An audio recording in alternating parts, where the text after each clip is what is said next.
Assalamualaikum warahmatullahi wabarakatuh. Kali ini Bapak akan membahas tentang pola bilangan, ya, di mana ada materi-materi yang nanti kita akan bahas. Yang pertama, pola barisan konfigurasi objek. Berikutnya adalah pola dan suku-suku barisan bilangan, terus barisan dan deret aritmetika, juga yang terakhir tentang barisan dan deret geometri. Kali ini Bapak akan bahas ya dua submateri, yaitu tentang pola barisan, konfigurasi objek, dan pola dan suku-suku barisan bilangan. Oke, untuk lebih jelasnya maka kita perhatikan dulu tentang pengertian pola barisan bilangan. Ya, di sini bahwa pengertian pola barisan bilangan, ya, perhatikan batang korek api di sini. Jadi banyak batang korek api yang ada pada setiap pola. Di sini kita lihat ini ada 3 batang korek api. Yang pertama, setelah itu kita lihat ke kedua, itu ada 5, ya, 5 batang korek api. Ini berikutnya, ya, ada 7, ya. Jadi berikutnya juga ada 9, ya. Nah, jadi batang korek api di sini yang dibutuhkan pada pola berikutnya, ini kita bisa dapat menentukan. Ya, ternyata di sini kan 3, ya, berikutnya ada 5, terus berikutnya juga ada 7, berikutnya ada 9, pasti berikutnya adalah ditambah 2 batang, ya. Jadi 2 batang korek api. Jadi setiap bilangan berikutnya itu pasti ditambah, ya, ditambah 2, seperti itu. Jadi ini merupakan contoh dari pola, ya. Jadi contoh dari barisan bilangan, ya, barisan bilangan seperti itu. Jadi contohnya seperti ini. Jadi ada susunan bilangan yang memiliki keteraturan seperti itu. Berikutnya yang kedua, barisan bilangan khusus dan polanya. Nah, kita perhatikan di sini. Di sini barisan bilangan asli. Kita perhatikan di sini ada satu dot, ya, atau satu titik, ya, satu titik, berikutnya ada 2 titik, berikutnya ada 3 titik, berikutnya ada 4 titik, terus 5 titik, 6 titik, dan seterusnya. Jadi barisan ini yang dinamakan, pasti berikutnya kita bisa sebutkan juga, ya, bisa temukan juga. Setelah 6 pasti 7, setelah 7 pasti 8. Jadi ini setiap bilangan itu ditambahkan 1, ya, dengan bilangan yang sebelumnya. Seperti itu. Nah, ini bisa dikatakan itu merupakan barisan bilangan asli. Berikut juga contoh berikutnya adalah barisan bilangan ganjil. Nah, kita lihat di pola titik di sini, ya, ada yang pertama ada titik 1, yang berikutnya titiknya nambah ke atas 1, ke kiri 1, berikutnya nambah ke atas 2, ke kiri 2, gitu, ya. Nambah yang berikutnya adalah ke atas, ada berapa nih? Ada 3 ini, ketiga ini seperti itu. Ternyata kalau kita lihat di sini banyak titiknya dari awal, dari asalnya 1 menjadi 3, 5, 7, 9, 11, dan seterusnya. Pasti di sini adalah berapa? 13. Karena ditambah 2 tambah 2 itu yang dinamakan dengan bilangan barisan bilangan ganjil. Nah, banyak juga barisan bilangan genap, ya. Barisan bilangan genap ini juga sama, ya. Awalnya dari 2, terus bertambah 2 lagi, bertambah 2 lagi, bertambah 2 lagi, dan seterusnya. Itu yang dinamakan dengan barisan bilangan genap, ya. 2, 4, 6, 8, 10, 12, 14, pasti berikutnya adalah 16. Berikutnya ada barisan bilangan segitiga. Barisan bilangan segitiga kita perhatikan di sini 1, ya. Di sini nambah lagi nambah 2, ya. nambah 2 jadi 3, di sini nambah 3 jadi 6, di sini nambah 4 jadi 10, nambah 5 jadi 15, dan seterusnya. Pasti berikutnya adalah nambah 6, gitu, seperti itu. Itu yang dinamakan dengan barisan bilangan segitiga. Ada barisan bilangan persegi panjang juga sama ya. Barisan persegi panjang, kalau kita perhatikan di sini ada 2 titik, berikutnya ada nambah ke sini ya, 1 titik ke atas 1 titik jadi 6 titik semuanya. Berikutnya juga nambah lagi ya. Jadi kalau kita perhatikan ternyata polanya itu 1 kali 2, terus berikutnya 2 kali 3, berikutnya 3 kali 4, berikutnya 4 kali 5, dan berikutnya pasti 5 kali 6. Seperti itu. Berikutnya juga ada barisan bilangan persegi ya, bilangan persegi titik 1, berikutnya 4, berikutnya 9. Ternyata ini setelah 16, 25 pasti berikutnya adalah 36. Ya karena ini kan 1 kali 1, 2 kali 2, 3 kali 3, 4 kali 4, 5 kali 5, 6 kali 6 atau 6 pangkat 2. Itu yang dinamakan dengan barisan bilangan persegi atau bilangan kuadrat ya. Gitu. Nah, juga ada barisan bilangan pada segitiga Pascal ya. Segitiga Pascal itu dibuat seperti ini ya. Segitiga Pascal ini ada diagonal, kesini diagonal 2, diagonal 3, ini baris ya. Ini baris 1, baris 2, baris 3, baris 4, dan seterusnya ke sini ya. Jadi kalau kita perhatikan untuk barisan bilangan pada segitiga Pascal ya. Ini ada, kalau kita perhatikan 1, ini 1 1, ini 2, 1 2, ini tambah 3, 2 tambah 1 3, pasti ini pinginnya 1 1 1 seperti itu. Jadi diagonal pertama itu pasti 1 1 1 1 1, diagonal kedua 1 2 3 4 5, diagonal ketiga 1 3 6 10 dan berikutnya ya. Seperti itu. Itu yang dinamakan dengan barisan pada bilangan segitiga Pascal ya. Seperti itu.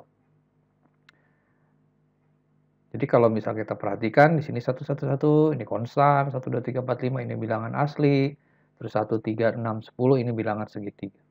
Ya, seperti itu. Berikutnya contoh soal di sini kita perhatikan. Pada urutan yang pertama ini ada 1 titik, urutan kedua ini ada 4 titik ya. Urutan yang ketiga ini ada 7 titik ya. Ada 7 titik. Berikutnya ada 10 titik. Ya. Ya. Nah, jadi berikutnya ada berapa nih? Berikutnya. Kita bisa lihat nih dari sini, ini 1 titik, ini menjadi 4 titik.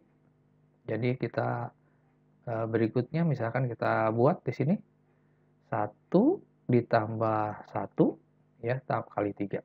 Berikutnya 4 kan ya. Untuk berikutnya ini 1 tambah 2 kali 3.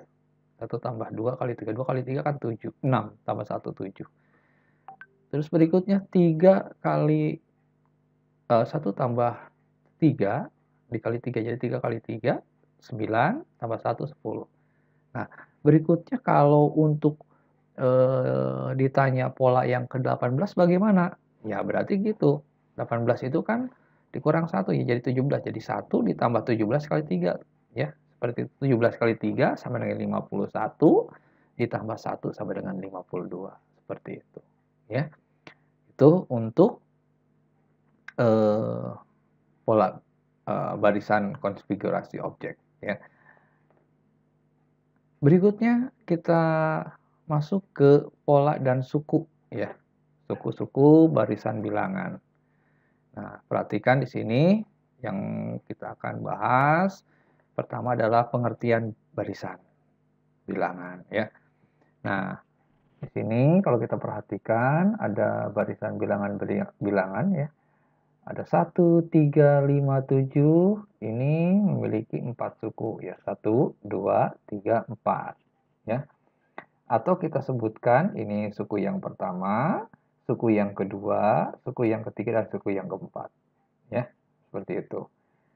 Di sini 2, 4, 6, 8, 10 ini memiliki 5 suku. Atau kita sebut ini yang kedua itu yang 2 itu adalah suku pertama, 4 itu suku kedua, 6 itu suku ketiga, 8 suku keempat, 10 suku yang kelima. Ya. Nah, yang ketiga di sini ada 3, 6, 9, 12, 15, dan ada titik 3. Artinya dan seterusnya. Maka ini dinamakan dengan banyak suku yang tak hingga. Ya, seperti itu. Ya, banyak suku yang tak hingga. Seperti itu ya. Jadi barisan bilangan itu kita lihat sukunya di sini. Ya. Contoh di sini kan ada 4 suku, di sini ada 5 suku, di sini kalau yang ini jadi sukunya tak hingga seperti itu. Berikutnya beberapa contoh aturan pada barisan bilangan. Dalam barisan bilangan ini ada aturan ya. Barisannya itu dengan aturan ditambah. Contoh misalkan barisan bertingkat 1. Di sini kita misalkan 1 ke 3, terus 3 ke 5, 5 ke 7, 7 ke 9, dan seterusnya. 1 ke 3 ini ditambah 2, ya kan? 3 menjadi 5 ditambah 2, 5 menjadi 7 ditambah 2, 7 menjadi 9 ditambah 2. Jadi ada konstan ya. Penambahannya itu konstan seperti itu. Itu barisan bertingkat 1. Ada juga barisan bertingkat 2. Nih contoh seperti ini. Ini 0, 1. Ya 0 menjadi 1. Berikutnya 1. Berikutnya 3, berikutnya 6, berikutnya 10 ya. Kita perhatikan di sini. 0, 1. Oh, ini ditambah 1. 1 menjadi 3 tambah 2. 3 menjadi 6 tambah 3. 6 menjadi 10 tambah 4. Berikutnya ini pasti tambah 5. Seperti itu. Nah, ini barisan bertingkat 2. Kenapa? Karena konstannya di sini. 1 tambah 1 kan 2. 2 tambah 1 kan ini. Ini konstannya di sini. Jadi ini barisan bertingkat 2. Seperti itu. Ya. Jadi ini yang dinamakan dengan barisan bilangan bertingkat 2 ya. Berikutnya kita perhatikan di sini 0 jadi 1 ditambah 1. Ini tambah 2, di sini tambah 5, tambah 10, tambah 7. Berikutnya kita lihat di sini, oh ditambah 1, tambah 3, tambah 5, tambah 7. Oh ternyata di sini nih konstannya di sini. Tambah 2, di sini tambah 2, tambah 2. Nah, ini bertingkat 3 ya. 1, 2, 3. Jadi ini namanya bertingkat 3. Barisan bertingkat 3. Barisan bilangannya itu 0, 1, 3, 8, 18, 35. Itu caranya seperti itu ya. Bahwa aturan barisan bilangannya kita lihat itu barisan bertingkat 1, barisan bertingkat 2, atau barisan bertingkat 3. Seperti itu. Nah, ini barisan dengan aturan dikali. Ada juga barisan dengan aturan dikali di sini. Contoh misalkan 3 ke 6. 3 menjadi 6. Ini dikali 2. Ini 12 dikali 2. 12 kali 2 pasti 24. Berikutnya di sini pasti 48 karena dikali 2. Nah, ini barisan dengan aturan dikali. Ada juga barisan dengan aturan dipangkatkan. Contoh yang tadi kita sudah sampaikan ya. Di pola bilangan persegi ya, itu dipangkatkan sama ya. Nah, begitu. Di sini kan ini contohnya 1/3, 2/3, 3/3, 4/3. Ini namanya barisan dengan aturan dipangkatkan. Ya. Berikutnya ada barisan Fibonacci ya, yaitu jadi mulai suku ketiganya itu diperoleh dari dua suku sebelumnya. Jadi diperoleh dari penjumlahan dua suku sebelumnya. Contoh misalkan di sini 1, 1, 2. Artinya ini 1 tambah 1, 2. Ya. Berikutnya ini apa? Berikutnya, berarti ini yang sebelumnya, 1 tambah 2, 3. Ya. Berikutnya apa? 2 tambah 3, 5. Berikutnya apa? 3 tambah 5, 8. Berikutnya, 5 tambah 8, 13. Berikutnya, ini yang berapa? 8 tambah 3, 13, sama dengan 21. Dan berikutnya. Ya. Itu namanya barisan Fibonacci. Seperti itu. Nah, rumus suku ke N. Di sini ada rumus suku N, barisan bilangan. Ya kan? Nah, prinsip dasarnya untuk menentukan rumus ini untuk suku ke N adalah mencari kaitan antara bilangan 1 dengan suku ke 1, terus bilangan 2 dengan suku yang kedua, bilangan ketiga dengan suku yang ketiga, dan seterusnya. Ya. Contoh misalkan di sini, barisan bilangan 2, 4, 8, 16, dan seterusnya. Jadi ini suku yang pertamanya itu, suku yang kesatunya itu adalah 2. Ya. Suku yang keduanya adalah 4. Suku yang ketiganya adalah 8. Suku yang keempatnya adalah 16. Kita lihat di sini. 2, 4, 8. Ya kan? Nah, kita lihat bisa di sini. 2, 4, 8, 16. Ya. Kita lihat di sini. Ternyata di sini 2 itu dibentuk oleh 2 pangkat 1, 4 itu dibentuk oleh 2 pangkat 2, 8 itu dibentuk oleh 2 pangkat 3, 16 itu dibentuk 2 pangkat 4. Pasti di sini berapa? 2 pangkat 5. Ya. Jadi berapapun ditanya, misalkan berapa suku yang ke-5? Berarti 2 pangkat 5. Jadi diperoleh rumusnya itu suku ke n-nya itu ya, suku ke n-nya itu sama dengan 2 pangkat n. Itu ya. Itu untuk rumusan ya. Seperti itu. Itu saja mungkin dari Bapak, mudah-mudahan kalian bisa jelas, bisa mengerti tentang apa yang sudah Bapak sampaikan ya. Kalian tinggal menambah ilmunya dengan mencari informasi dari buku silahkan, dari internet pun silahkan. Terima kasih. Assalamualaikum warahmatullahi wabarakatuh.